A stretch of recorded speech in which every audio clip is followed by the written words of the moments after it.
नरक की यातनाएं और दान की महिमा। क्या आप जानते हैं, नरक की भयानक यातनाएं भी कम हो सकती हैं। गरुड़ पुराण में बताए गए कर्म और एक सच्ची कथा आपकी सोच बदल देंगे। भक्तों, पिछले भाग में हमने जाना था नरक के 28 प्रकार और उनकी भयानक यातनाएं, जहां आत्मा अपने पापों का दंड भोगती है। लेकिन आज हम जानेंगे, क्या उन कष्टों को कम करने का भी कोई उपाय है। ज्ञान की शुरुआत। गरुड़ पुराण के अनुसार जब आत्मा नरक में पहुंचती है तो उसे अपने कर्मों के अनुसार कठोर दंड मिलता है, लेकिन जीवन में किए गए कुछ पुण्य कर्म उसी नरक में उसकी ढाल बन जाते हैं।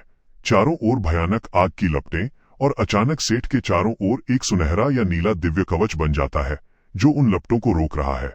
इसी सत्य को समझाने के लिए एक कथा है। कहानी। बहुत समय पहले एक नगर में एक सेठ रहता था। वो धनवान था, लेकिन अत्यंत लालची। दूसरों का हक मारना, व्यापार में मिलावट करना, गरीबों को धोखा देना और झूठ बोलना, यही उसका स्वभाव था। एक दिन एक गरीब माँ अपने भूखे बच्चे के लिए उसके पास मदद मांगने आई, लेकिन सेठ ने उसे दुत्कार कर भगा दिया।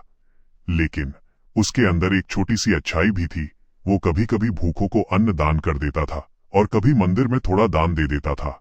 समय बीता और एक दिन उसकी मृत्यु हो गई। यमलोक की यात्रा 47 दिन। भक्तों, गरुड़ पुराण के अनुसार मृत्यु के तुरंत बाद आत्मा को नरक नहीं भेजा जाता। सेठ की आत्मा को यमदूत पकड़ कर ले गए और शुरू हुई 47 दिनों की भयानक यात्रा। वो पहुंचा वैतरणी नदी के किनारे, जहां पानी नहीं बल्कि खून और मवाद बह रहा था। चारों ओर भयानक जीव और तपती रेत पर नंगे पैर चलता हुआ सेठ भूख से तड़पता, प्यास से उसका गला सूख चुका था। लेकिन यमदूतों को उस पर जरा भी दया नहीं आई। नरक का अनुभव। आखिरकार उसे नरक में फेंक दिया गया, जहां चारों ओर आग, अंधकार और चीख पुकार गूंज रही थी। सेठ को भयानक यातनाएं दी जाने लगी। वो दर्द से तड़प उठा। भक्तों, जरा सोचिए, आज हम और आप भी जाने अनजाने में कितनी गलतियां करते हैं। क्या हमारे पास कोई ऐसा पुण्य है जो उस समय हमारी ढाल बन सके? कमेंट में जरूर बताइए। यमदूत का कड़क संवाद।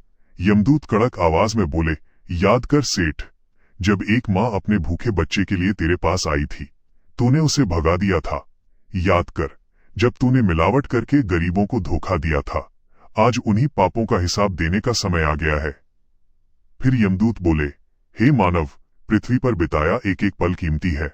वहां किया गया छोटा सा दान भी यहाँ पहाड़ों जैसी यातनाओं को काट देता है, और छोटी सी भूल यहाँ युगों का कष्ट बन जाती है।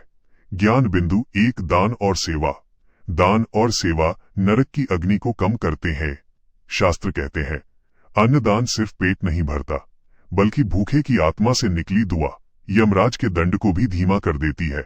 आग की लपटें सेठ को जलाने आती हैं, लेकिन दान का दिव्य कवच उन्हें रोक देता है, और उसी क्षण सेठ की पीड़ा कम होने लगती है। सेठ रोते हुए पूछता है, मुझे यह राहत क्यों मिल रही है? यमदूत बोले, जीवन में तुमने जो अन्न दान किया था, वही आज तुम्हारे कष्ट को कम कर रहा है। यमराज का प्रवेश। तभी वहां स्वयं धर्मराज यमराज प्रकट होते हैं। सेठ उनके चरणों में गिरकर कहता है, प्रभु, मुझे इस पीड़ा से बचाइए। यमराज गंभीर स्वर में बोले, हे मानव, तुम्हारे हर कर्म का लेखा जोखा रखा जाता है। ये जो थोड़ी राहत तुम्हें मिल रही है, वो तुम्हारे अन्न दान और मंदिर में झुके सिर का फल है। कर्म कभी पीछा नहीं छोड़ते। मुख्य ज्ञान बिंदु। ज्ञान बिंदु 2। महादेव का नाम। हर हर महादेव का जाप। महादेव कालों के काल हैं। जब कोई आत्मा उनका नाम लेती है तो यमदूत भी सम्मान में पीछे हट जाते हैं। ज्ञान बिंदु 3। सत्य और धर्म। सत्य और धर्म का पालन पापों का भार कम कर देता है। ज्ञान बिंदु 4। माता पिता सेवा। माता पिता और गुरु की सेवा नरक के द्वार को सरल बना देती है। ज्ञान बिंदु 5। पश्चाताप। सच्चा पश्चाताप भगवान को प्रसन्न करता है। कहानी सब सुनकर सेठ फूट फूट कर रोने लगा। काश मैंने और अच्छे कर्म किए होते। उसकी आत्मा पछतावे से भर गई। भक्तों, ये कथा हमें डराने के लिए नहीं, बल्कि हमें जगाने के लिए है। एक दिन हमें सब कुछ छोड़कर जाना है, और वहां केवल कर्मों का हिसाब होगा। अगर किसी का दिल दुखाया है, आज ही माफी मांग लीजिए। अगर कोई भूखा मिले, अन्नदान जरूर कीजिए, और हर परिस्थिति में महादेव का नाम थामे रखिए, क्योंकि अंत में सिर्फ महादेव की कृपा और आपके कर्म ही साथ देंगे। लेकिन क्या कुछ ऐसे पाप भी हैं जिनका कोई प्रायश्चित नहीं?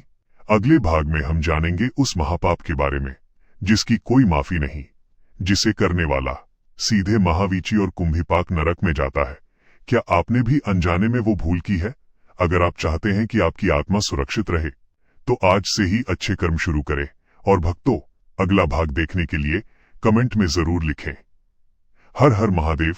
वीडियो को लाइक करें, शेयर करें और हमारे चैनल महादेव कृपा को सब्सक्राइब करें। हर हर महादेव।